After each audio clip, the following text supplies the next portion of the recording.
এই পুকুর দিয়ে একটু 18 নং লক্ষ্মীপুর সদর থানা চন্দ্রকোনা থানাধীন 18 নং কুশাখালী ইউনিয়নের লোকাল দোকান থেকে দুশোর মধ্যে রাস্তা খুব বেহাল দশা এটা দীর্ঘদিন, এটা আজকে 5-7 বছর পর্যন্ত।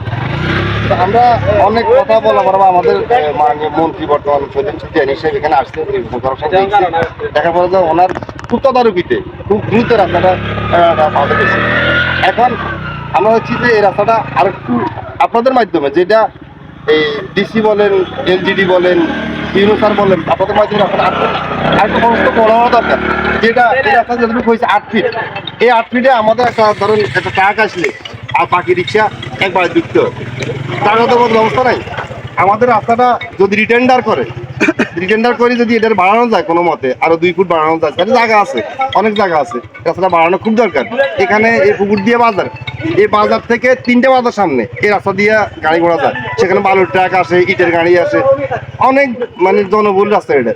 কিন্তু 800 ফুটি বালু নিয়ে রাস্তা দিয়ে প্রতিদিন প্রতি মাসে 4-500টা বালুটা গাড়ি আসে। আমরা আপনাদের মাধ্যমে সংবাদ প্রচার করতেন যে আপনাদের মাধ্যমে যে এই রাস্তাটা আর একটু বড় করা দরকার প্রশস্ত। আর যে কাজটা এখন আপাতত হয়েছে, যদি এখন না হয় পরবর্তীতে যেন এলজিআরডি বলেন, টিআরডি বলেন, সড়ক জনপদের বলেন, যেখানে বলেন অন্তত রাস্তাটা বড় করে করে। আপাতত যেটা হয়েছে এটা গুণগত মান।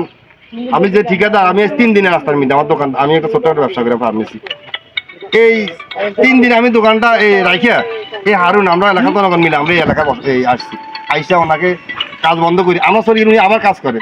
ঠিকাদারকে বললাম গতকালকে যে আপনি যদি কাজ আমাদের কথা না শুনেন, আমি জেলা পরিষদের আপনার টিও স্যার এবং ডিসি স্যারকে জানাতে বাধ্য হবো। উনি বলে আমার ডিসি স্যার টিও স্যার করার টাইম নেই। এই জনসম্মুখে বলছে কেন মানুষের সামনে, আমি বলছি কি বলছি আপনি, আর নতুন আমি সংবাদ সম্মেলন করবো, মানববন্ধন করবো, উত্তর নিয়ে আর আপনারা না 100% কাজ করেন, একদম ফিল করেন, আপনার কাছ থেকে আমরা সহযোগিতা করবো। আমি ওনাকে বললাম যে এগুলো উঠে আনলেন, উঠানোর জন্য 20,000 টাকা আমি দিব, আমরা 20,000 টাকা দিব, আপনি এগুলো উঠাই নতুন ভালো ইটা নেন, তারপরে খারাপ কাজ করি না, আমি টাকা দিব বলছি। উনি এখান থেকে চলে যায়, আবার লোক ফাটাই যায়, আবার লোক দিয়ে কাজ করে, আবার লোক দিয়ে কাজ করে। এখন আমি চাচ্ছি কি যে লোকার দোকান টু চর্মটুয়ে এই রাস্তা যতটুকু বাজেট হয়েছে 100% কাজটা উনি করে দেখি। আমরা এই আপনাদের তদারকির মাধ্যমে কাজটা 100% পূর্ণ চাই। ধন্যবাদ আপনাদের।